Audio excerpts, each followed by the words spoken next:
I don't know what's more shocking here, the guy sitting in the front or the bus driver allowing this. If it's not the forestry industry, it's the auto industry collapsing. Welcome back to Moose and Loose. My name's David. Today we've got updates coming from Stellantis moving their Jeep Compass production down to America. Mark Carney's response to that. We also have a pro-chips and hummus supporter hacking into a Canadian airport. We got a bunch of other stories here. Let's jump into this. Starting this one off, we got Mark Carney here congratulating Tony Wakeham, the new PM-elect of Newfoundland. Yeah, it's a premier there, Carney. So Carney doesn't really know what's going on here. What we're talking about here is the progressive conservatives of Newfoundland won a majority. It was a big upset. It wasn't expected. All the polling data showed the exact opposite. Now, people are wondering, the progressive conservatives, is this really a big deal? Well, it is a big deal because the average person isn't looking at whether it's a federal conservative, progressive conservative. How conservative are they? They just see a color, whether it's blue, red, or orange, and they vote. So that's why this is a big deal. This upset is absolutely shocking because you can see former Liberal Newfoundland Premier John Hogan here, his approval rating in September, just a month ago, is 51%, and he's out the door now. So this is a huge deal. So despite how the PCs govern, whether it's Doug Ford conservative or if it's real conservative, it doesn't matter. It's a big deal because the color on the ballot, what people are choosing, that's what the average person is looking at. So it shows there are way more conservative voters now than there was back in the election, at least in Newfoundland and Labrador. But we saw the Angus Reid poll yesterday, which shows the exact same thing. Carney's losing support. I mean, look at this one, Sheree Teese posting here. Torngat Mountains, the PCs won with 95.7%. That is outrageous. As he said, this was a projected Liberal victory. Projected Liberal victory, 95%. Moving ahead here, we've got Mark Carney announcing his big vision to save Canada. That's right, he's going to roll out his modular housing plan. And they're starting this in Toronto. We've got failed mayor of Vancouver, Gregor Robertson, announcing this construction of 63,000 new homes. Congratulations, guys. You've already brought in 500,000 people into Canada this year. That's not going to do it. Don't worry, they'll catalyze the construction. There's no way to slice it. The amount of people they're bringing in, it doesn't matter. You can't build enough homes for them. We have to close the borders for like the next 10 years. The government of Brookfield powered by Canadians. That's basically what we have now. Inflation, running up deficit, causing more inflation. Yeah, got this one breaking. Democracy Watch is asking Ontario Attorney General for an independent prosecutor for the criminal case against Justin Trudeau in the SNC-Lavalin scandal after reports of immense pressure to stop the prosecution of the case. He should be prosecuted for this. Trudeau got away with a lot, but he got away with one too many things. He broke the law with this. He broke the law with Aga Khan going to the island, accepting a vacation with a company that was doing business with the government. He broke the law. He needs to be prosecuted. The SNC report is damning. First-year prosecutor could get a conviction on that alone. Lock him up. Moving ahead, we've got this one breaking. Kelowna's airport information system was hacked and displayed pro-chips and hummus terror lord messages. Arabic was also blasted across the speakers. Question is, as Kirk points out, how compromised is Canada's critical infrastructure? This is insane. These nutcases are hacking our airports. This is getting blasted all over the place. We've got it here as well. Here's some of the audio.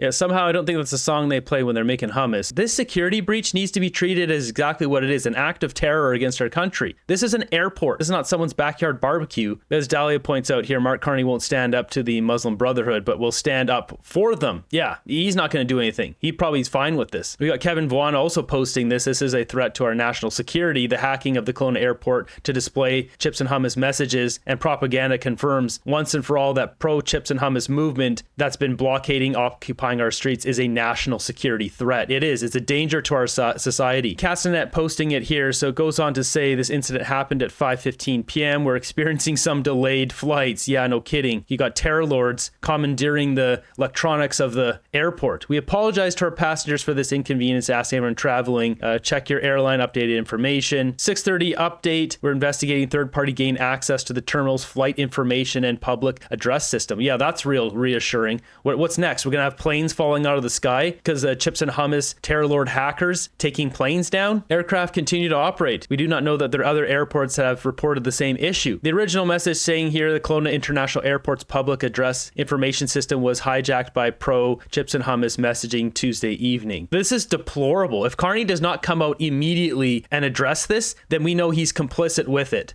This is only going to make things worse for all the street protests. Those street protests should end. They shouldn't even exist in the first place. They need to end immediately considering the peace deal. You notice this guy's got a Twitter handle here. This is the account that's on that board. I can't play these videos because there's pew-pews and all sorts of destruction. You can see there's some video here. It looks like they're bragging about it. So translating the post, it says the extremist coder cyber raider under the name ending people of Abu Ubadi launched a cyber attack on audio-video systems in Harrisburg, Kelowna, Victoria, and Rogue Valley Medford airports. The systems broadcast Qassam anthem in the voice of Abu Ubadi. By a year-long live free Palestine, hacked by the leader, hacked by cyber assault, fuck Netanyahu and Trump.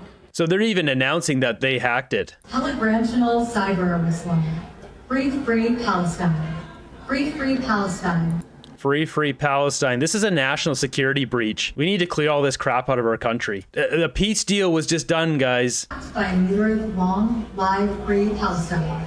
This is the same group. As soon as they had a peace deal signed, they brought out 6 or 7 people who Chips and Hummus said were colluding with Israel and Trump and then pow-powed them in the back of the head. This is one still frame of what happened here. So while I can't confirm that they hacked Rogue Valley, Medford, or Victoria, they have in fact hacked this one in Pennsylvania as well. This is an attack against Western society, almost as big as a threat to Canada as the Canadian government. Ooh, good thing those truckers were such a threat. Yeah, no kidding. This is beyond disgusting and horrifying. I have no words left. Our government is complicit. That's just it. Mark Carney has to come out and condemn this today, or he's in full support of this. Moving ahead, we're talking about the auto industry. So we're seeing a collapse here. Stellantis leaving Canada. We've got Kirk posting this. 14,657 zero-emission vehicles were sold in Canada in August. That's a 37% drop year over year. We've got Marty up north posting the receipts here on that. 37% drop. We're seeing a collapse, obviously, of the EVs in Canada. We've got Stellantis leaving Canada, going to America. Here's Mark Carney's statement. Canada's new government will always be there for Canadian auto workers, blah, blah, blah. He won't be. He's there for his own bank account. We know what he's doing here. And it's funny, he keeps using this new government. It's like, dude, it's been 7-8 months now. It's getting tired. Anyways, at the bottom here, as Ryan Garrettson's pointed out, November 4th, 2025, Canada's new government. There it is again. He said it multiple times in this one pager here. Will table a budget that will catalyze generational investments to build the economy of the future while ensuring workers and industries can bridge to seize its opportunities. Okay, so basically his response here is nothing. We're going to spend a bunch more money. He's going to enrich him and his banker buddies, and he's not there for workers. He's not there for the forestry. He's not there for the canola workers. He's not there for auto workers. He's not there for seafood, the truckers, basically any worker in Canada, unless it's someone who's at Brookfield or a company Brookfield owns, he doesn't care about. As Mario pointing out, you know, Ford dumping out a bottle of Crown Royal for 190 jobs. Well, this one is 3,000 jobs. Stellantis leaving, it's a lot of jobs. And there was huge subsidies, hundreds of millions of dollars of subsidies, and they still said no and moved it down to America. But don't worry, we got Doug Ford going after Donald Trump again. My number one job is make sure we protect the people of Ontario. I need to protect the communities against that tyrant south of the border, which drives me absolutely nuts. And we'll always be there to protect the families and businesses who call our province home. Yeah, except for when it comes to when it really matters. Did this guy vote for Pierre Poilievre? I don't think so. He didn't support him. You made the wrong move. You did what was in your own best interest there, Doug. You supported the wrong horse. But now you've got a rich banker friend. Congratulations. A great liberal premier. That's what Doug is. Doug the diplomat. Yeah, no kidding. Well, the union representing Canada's auto workers is calling on the federal government to take action over a potential trade war threat to thousands of auto industry jobs. Stellantis says it will shift production from its Brampton, Ontario plant to Illinois. It's part of the automaker's new promise to invest more than $18 billion in the U.S., boosting production in that country by 50% and creating thousands of jobs for Americans. News of the production shift from Canada south of the border is hitting just over a week after Prime Minister Mark Carney's visit to the White House. That visit had U.S. President Donald Trump tell Carney that the U.S. and Canada were natural competitors for industries like the auto sector. And the next day, his trade czar, Howard Lutnick, reportedly warned a Toronto audience that Canada would always come second to the U.S. when it comes to the car industry. Marianne Demain is tracking the latest for us on this story, and she joins us now with more. So, Marianne, good morning to you. Hoping you can take us through what more we know about this announcement at this point. Well, Hillary, Stellantis was supposed to build its Jeep Compass at its assembly plant in Brampton, Ontario. And now we know Stellantis now moving production of that Jeep out of Ontario and into its Belvedere assembly plant. That's in Illinois. And this move is one that directly impacts 3,000 Canadian jobs. Now, Stellantis did release a statement about this move. This is what it says in part. It says that this investment in the U.S., the single largest in the company's history, will drive our growth, strengthen our manufacturing footprint, and bring more American jobs to the states we call home.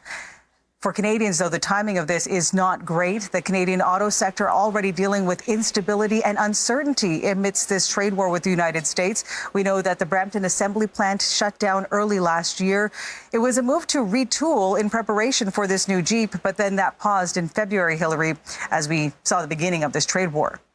And Marianne, there's already a lot of reaction coming in, both from labor leaders, from government leaders as well. I suspect there'll be more reaction throughout the day. But at this point, what are we hearing? Yeah, a lot of disappointment and worry about what this means for these Canadian jobs, 3,000 of them. And among those speaking out right now, officials with Unifor, that is the union representing these auto workers. And let's take a look at what this statement says in part. It does say that Canadian auto jobs are being sacrificed on the Trump altar. We need the federal government to use Canada's leverage now to fight for auto jobs. Stellantis cannot be allowed to renege on its commitments to Canadian workers, and governments cannot stand by while our jobs are shifted to the United States. Saving Brampton Assembly must now be the country's top priority. Unfortunately, that is not the top priority. Mark Carney is invested in America. It's amazing how mainstream media, even on Twitter, nobody talks about that. That is the underlying fact here that drives all of his movements. It's quite clear. All of his moves in government. There's no saving the auto industry. It's going to collapse because Mark Carney's not going to fight for it. He wants America to do well because he's invested there. That's where he'll make a lot of money. That's his safe bet. And he's got his Stripe shares and his carbon credits and all that. And that's his big win, his swing for the fences where he can make a ton of money. But all of his investment in America, that's his safe bet to enrich himself. This guy's hedging both sides, and I'm sure he's invested in China somehow as well. Yeah, this guy's no fool. Mark Carney's a smart man. Unfortunately, he's not using his smarts to help Canada. Liberal voters are too clueless to even realize this. We also heard from Prime Minister Mark Carney. He said, "We are working with the company to develop the right measures to protect Stellantis employees and to create new opportunities for them in and around Brampton. Today's decision is a direct consequence of current U.S. tariffs and potential future U.S. trade actions." Also speaking out, the mayor of Brampton, Ontario, also very disappointed, saying, "We urgently need a coordinated national strategy, one that includes stronger federal supports and clear measures to protect our workforce from the effects of unfair trade barriers." Now, Mark Carney had months to do this. All he had to do was put together a huge package of great wins for America and then make it so Trump couldn't say no. He could have done that. We have the ability to do that, being America's second biggest trading partner. He just chose not to because it doesn't benefit him. Stellantis says Canada remains a very important part of their production. The company says it is working with the federal government specifically for plans for workers in Brampton. But at this point, Hillary, we don't know what that is. They said they'll announce what those are at a later date. And we don't even know what that later date is. So exactly. Like you say, a lot of details we still don't know. Okay, Marianne, thank you for this. That's $18 billion of investment going to America. $18 billion. This is monstrous. You know what's going to happen here too is all the left, they're going to have a meltdown. They're not going to be buying Jeeps anymore. Anything Stellantis, which has a ton of different car companies. As we see here, I don't know what these ones are, but we've got Chrysler, Dodge, Fiat, Jeep, Maserati. You're going to see the left boycott all of these vehicles. You're going to see sales of these vehicles in Canada plummet. The key question is though, is Doug Ford going to be crashing a Jeep into a tree or something anytime soon? Or crushing one in an auto wrecking yard or something? Carney could have avoided this. He chose not to. Moving ahead, I mentioned this on a previous video. People stealing apples and fruit from farmers' fields. Well, here it is. This is so sad. Watch this. Offering pick your own apples, the owner of Dixie Orchard says he's never seen this much theft. It's been a real issue actually. This year, a lot of people are getting entitled. For apple picking. Thinking that they need to take more. Oh for my whatever God. reason. He says customers have been walking straight to their cars with bags of apples or pocketing the palms in their pants. It's also small pumpkins and it's corn or whatever. They feel the need to take a souvenir maybe. I don't know what it is, but it's really hard to tell people you can't take that, and they just get really upset. And it's like The people that steal, of course. He's beefing up security, and personal This is bags so on the sad. farm are banned. But even with that, he's not sure if the juice is worth a squeeze and may eliminate the activity altogether.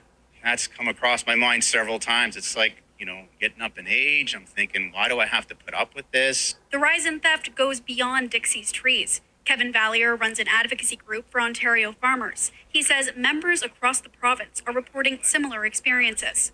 Things like people bringing in a wagon, and they've got small children, babies, and so there's blankets and diapers and stuff. But then they fill the wagon with apples and then cover the apples with all of the baby paraphernalia to smuggle them out. We had a farmer follow a visitor back into town and had them open their trunk, and it was full of apples that they didn't pay for. Some farmers are considering raising prices for entry, adding cameras to their property, or stopping the pick your own offerings altogether. Canada has fallen from a high trust society to a low trust one. And this is what's happening now. So many of these farms will not offer these picking services anymore. And many of them will increase the prices, which is going to make it more inaccessible for so many others. So all of this theft is impacting all of us. And honestly, this is with everything, though. You see this with the stumbling juice or even in the grocery stores. It doesn't matter. Any theft hurts all of us. Sundurin's right here. We've gone from a high trust to a low trust society, and it's all because of liberals. They don't vet people coming into our country anymore. Thus, we have all the goblins, goons, and gangsters, and people coming in who don't have the same morals or values as us. They'll steal from farmers thinking that's not a problem. It is a problem. Deport. The rise in dishonest behavior from Canadians has become disgusting. Our culture shifted far to the dishonest side. It's not really Canada anymore. Mass immigration shattered our high trust society. The only way to get it back is to stop giving them our tax money to stay and the freebies, and most will leave. It's non-stopping. Look at this. Look at the front of this bus here in Brampton. This is Brampton, bro.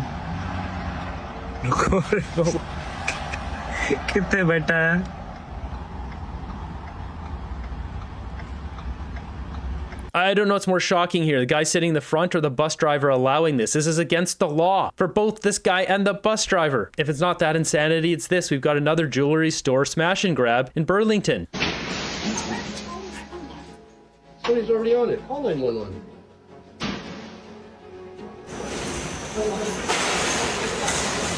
Yeah.